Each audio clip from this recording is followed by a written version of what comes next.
Hello મિત્રો, કેમ છો તમે બધા? આઈ હોપ તમે બધા મજામાં હશો. તો આજની આપણી રેસીપી છે, આપણે શ્રીખંડ પૂરી બનાવીશું. શ્રીખંડમાં આપણે મેંગો શ્રીખંડ બનાવીશું, કારણ કે ગરમીની સિઝન છે તો આપણે કેરીની સિઝન આવી ગઈ છે, તો એમાં મેંગો શ્રીખંડ ખાવાની ખૂબ જ મજા આવે છે અને ઠંડી ઠંડી વસ્તુ ખૂબ ભાવે બધાને. એટલે એના માટે આપણે ઘરે ઓરિજિનલ રીતે મેંગો શ્રીખંડ બનાવીશું. ન એસેન્સ કે કલર કાંઈ પણ વસ્તુ આપણે એડ નહીં કરીએ, આમાં એકદમ ઓરિજિનલ રીતે જ બનાવીશું. તો તેના ઇન્ગ્રેડિયન્ટ્સ જોઈ લઈએ. તો અહીંયા મેં અડધો કિલો કેસર કેરી લીધેલી છે. તમે કોઈ પણ કેરી લઈ શકો, લીધેલું છે. આને મેં ઘરે જ જમાવેલું હતું. તેને રાત્રે કોટનના કપડામાં બાંધી અને મેં ટીંગાળી લીધું છે, જેથી બધું પાણી તેમાંથી નીકળી જાય. આપણે આને 1 કલાક બારે ટીંગાળીને રાખશું, ત્યારબાદ તેને ફ્રીજમાં રાખી દઈશું. બારે નથી રાખવાનું, બારે રાખશું તો દહીં આપણું એકદમ ખાટું થઈ જશે. તો ખાટું દહીં હશે તો શ્રીખંડનો ટેસ્ટ એકદમ સરસ નહીં આવે.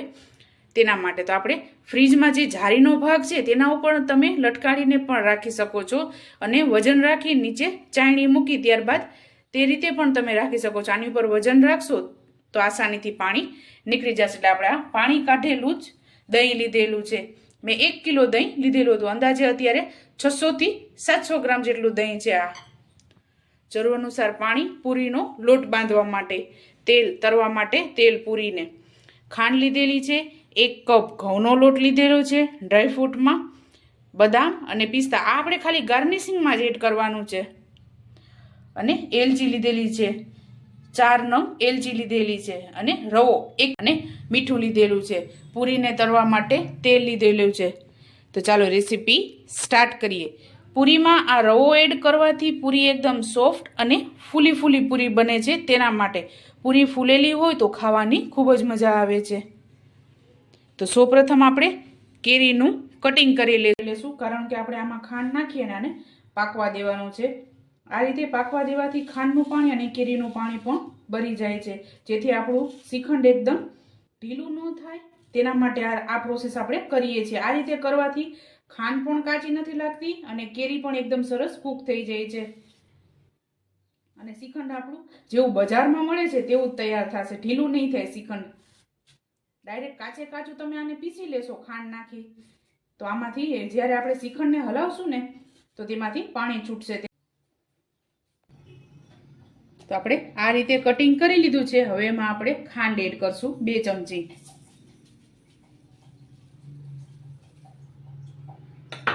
તો આપણે આમાં પાણી એડ નથી કરવાનું, આમાંથી જ પાણી ખાંડનું અને કેરીનું છૂટશે, તેમાં જ આપણે પાકવા દઈશું. ત્યારબાદ આપણે બ્લેન્ડરની મદદથી પીસી લેશું. જ્યાં સુધી આ કેરી પાકે છે ત્યાં સુધી આપણે પૂરીનો લોટ બાંધી લેશું. આપણે અહીંયા 1 કેરી બહાર રાખેલી હતી, તેની મેં આ રીતે કટિંગ કરી લીધું છે. એકદમ ઝીણી કટકી કરેલી છે આની મેં. તો આપણે પૂરી માટેનો લોટ બાંધી લેશું. તો અહીંયા મેં 2 કપ ઘઉંનો લોટ લીધેલો છે. આ કપથી મેં 2 કપ ઘઉંનો લોટ લીધેલો છે. એમાં આપણે રવો એડ કરીશું, 1 ચમચી. સ્વાદ અનુસાર મીઠું એડ કરશું આપણે. અને મોણ માટે તેલ એડ કરશું. તેલ કે ઘી તમે કાંઈ પણ એડ કરી શકો છો. તો આપણે 1 ચમચી જેટલું તેલ એડ કરેલું છે. તો આપણે આને મિક્સ કરી લેશું.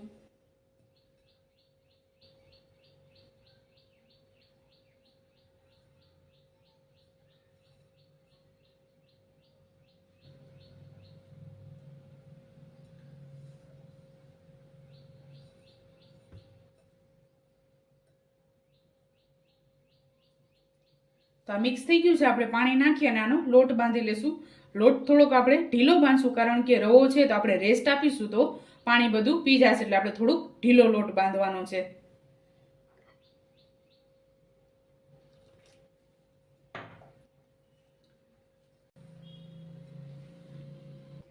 તો આપણે લોટ બંધાઈને રેડી થઈ ગયો છે. તો આપણે આને રેસ્ટ આપીશું. તો આપણે અહીંયા ખાંડને દરી લીધી છે.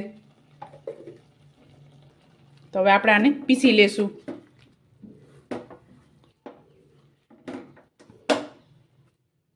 તો આપણે અહીંયાને એક બાઉલમાં કાઢી લીધું છે. હવે આપણે આને બ્લેન્ડરની મદદથી પીસી લેશું.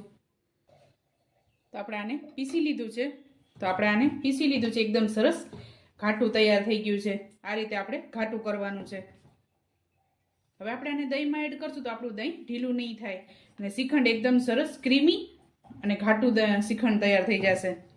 તો આપણે આને ફ્રીજમાં મૂકી દઈશું જેથી એકદમ સરસ ઠંડુ થઈ જાય. ત્યાં લગીને આપણે પૂરીની તૈયારી કરી. આપણે અહીંયા 15 થી 20 મિનિટ જેવું થયું છે ને લોટ એકદમ સરસ તૈયાર થઈ ગયો છે. તો આપણે આને તેલ નાખી અને મસળી લેશું.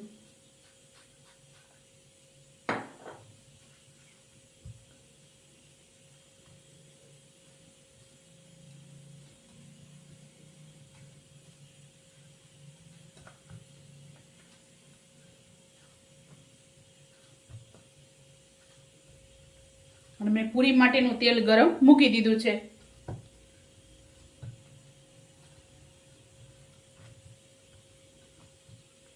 તો આપણો લોટ તૈયાર છે. તો આપણે પૂરી બનાવી લેશું.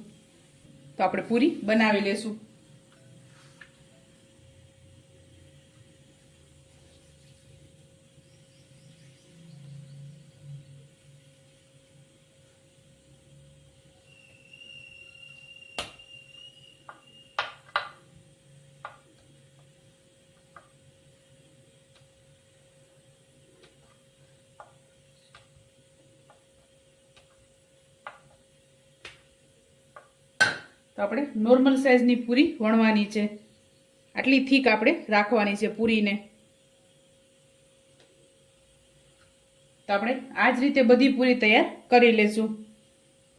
તો આપણે બધી પૂરી વણી લીધી છે. તો હવે આપણે તેલ ગરમ થઈ ગયું છે તો તળી લેશું. તો આપણે થોડોક લોટ નાખશું. તો આપણું તેલ ગરમ થઈ ગયું છે. તો આપણે પૂરી એડ કરી દેશું.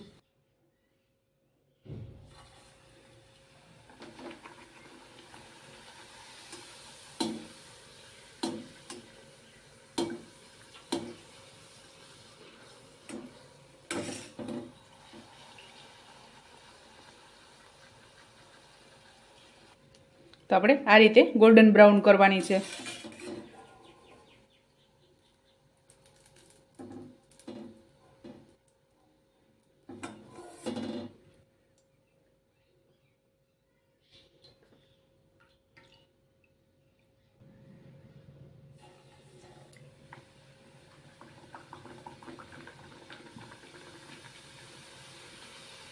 આ રીતે તમે થોડું થોડું તેલ ઉપર નાખશો એટલે એકદમ સરસ પૂરી આપણી ફૂલી જશે.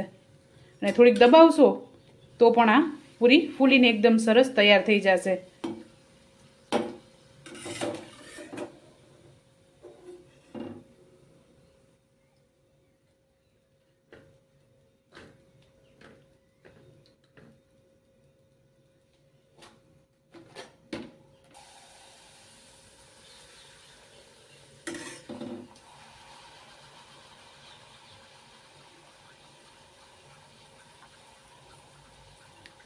તેલ આપણે એકદમ ગરમ હશે તો પૂરી થતા વાર નહીં લાગે.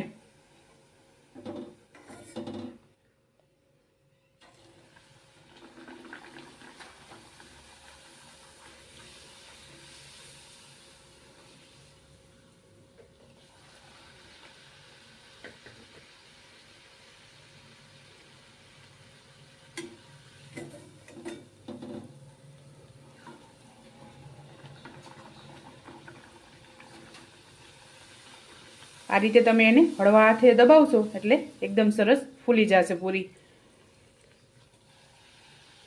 સરસ ઠંડો અને ઘાટો થઈ ગયો છે. આ રીતે આપણે ઘાટો કરવાનો છે. તો બધી વસ્તુ તૈયાર છે. તો હવે શ્રીખંડ બનાવી લેશું.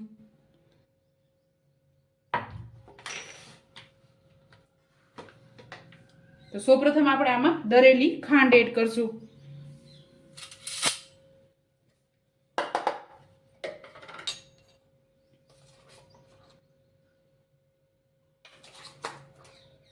બે ચમચી હું એડ કરું છું અત્યારે.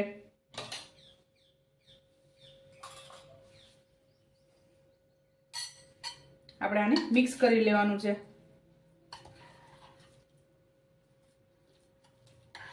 ઘણા લોકો ચાયણીની મદદથી આને ભાંગતા પણ હોય છે, પણ આપણે આ જ રીતે આખું રાખશું એને.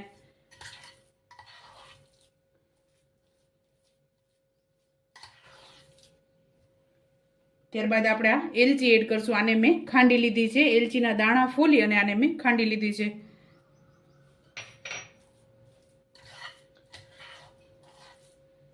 અહીંયા મેં 4 થી 5 નંગ એલચીના લીધેલા હતા. જો તમને વધારે ટેસ્ટ એનો ભાવતું હોય તો તમે વધારે પણ એડ કરી શકો છો.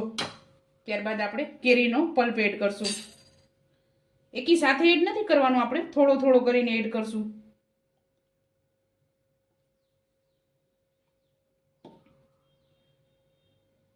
બે મોટા ચમચા એડ કરેલું છે મેં અહીંયા.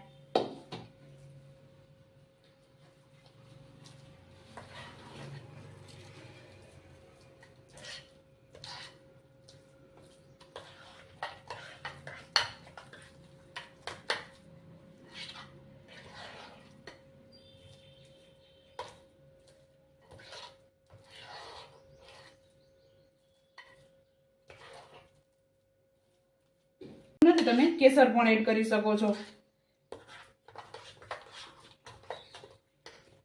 કેસરને આપણે ડાયરેક્ટ આમાં એડ નથી કરવાનું. આપણે આઈસ ક્યુબ લઈ અને એને કેસરમાં ઘસવાનું છે, તેથી કલર એકદમ સરસ આવી જાય છે.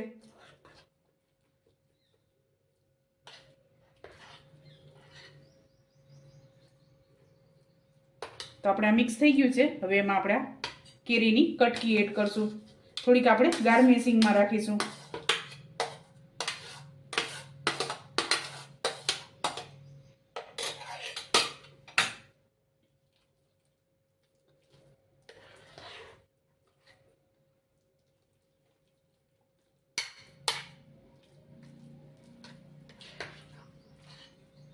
એકદમ સરસ બજારમાં મળે તેવું આપણું શ્રીખંડ તૈયાર થઈ ગયું છે.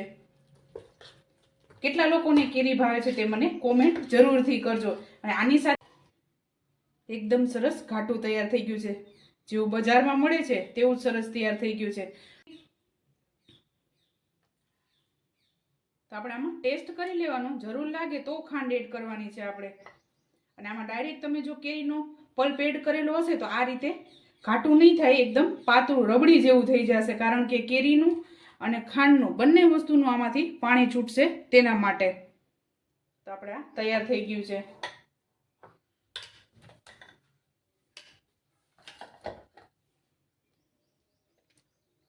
તો હવે આપણે ગાર્નિશ કરીશું. તો સૌપ્રથમ આપણે બદામ એડ કરશું.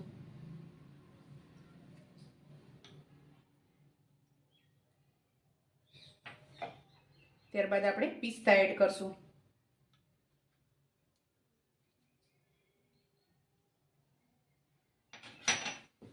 ત્યારબાદ આપણે કેરીની કટકી એડ કરશું.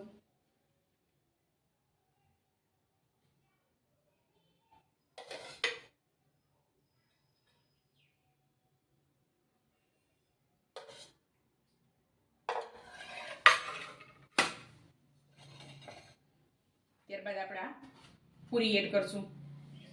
એકદમ સરસ ફૂલેલી પૂરી. તો ચાલો મિત્રો, તૈયાર છે આપણું મેંગો શ્રીખંડ અને પૂરી. તમે પણ આ જ રીતે બનાવજો અને મને યાદ કરજો. મારા વિડીયોને લાઇક, શેર અને સબસ્ક્રાઈબ કરવાનું ભૂલતા નહીં. અને હા, કોમેન્ટ કરવાનું પણ ભૂલતા નહીં કે કેટલા લોકોને કેરી ભાવે છે. તો ચાલો મિત્રો, મળીએ નેક્સ્ટ વિડીયોમાં.